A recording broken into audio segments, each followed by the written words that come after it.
So which NAD boosting supplement is best? There's no clear standout, as hardly any of the preclinical effects found in the lab have translated into evidence of human clinical benefit.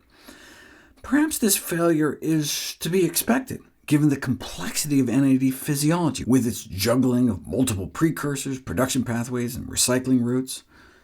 The bottom line is that it's just too early to say if NAD booster supplementation will ever live up to even a fraction of the hype.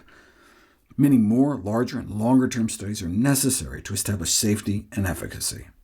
The problem is that because NA, NAM, NR, and NMN are all natural products, they can't be patented, so the money for well-designed clinical trials is not as available. The reason there have been comparatively more trials done on NR than NMN is that patents were originally issued for NR before being invalidated as unpatentable. Perhaps blindly overloading the system with NAD precursors is not the best way to go about NAD restoration. The body seems too smart to allow such blunt incursion to affect tissue levels. Maybe these supplements are just profit-making distractions from more natural approaches. Broadly, there are three main ways to increase NAD+ levels. Increasing the supply of NAD precursors is just the first. The other two are having the body make more by activating NAD synthesizing enzymes, or have the body use less via an inhibition of excess NAD degradation. The primary determinant of NAD synthesis is the enzyme NAMPT. An abundance of NAMPT tends to decrease with age in human muscle, dropping steadily by about 40% between the ages of 20 and 80. In our liver, it drops by half. However, age-related diseases such as atherosclerosis, cancer, diabetes, and rheumatoid arthritis have been found to exacerbate NAMPT decline, raising a chicken-or-the-egg question. That's where interventional trials come in. Similar NAMPT declines have been noted in aging rats and mice. Does boosting NAMPT help?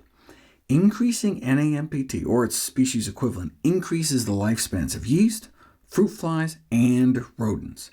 An NAMPT boost also increases aerobic capacity and exercise endurance in mice, in addition to helping them live longer.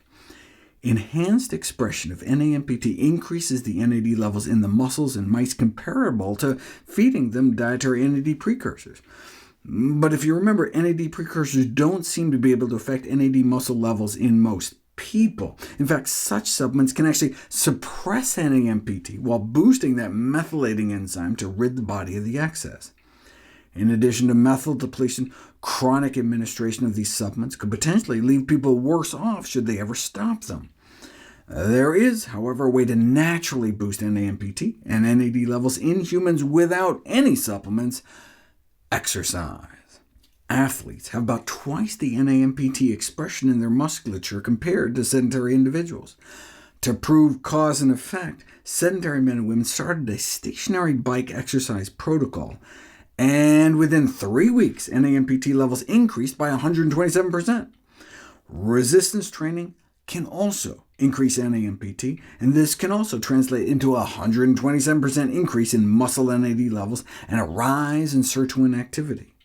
In other words, exercise can do what NAD boosting supplements can't.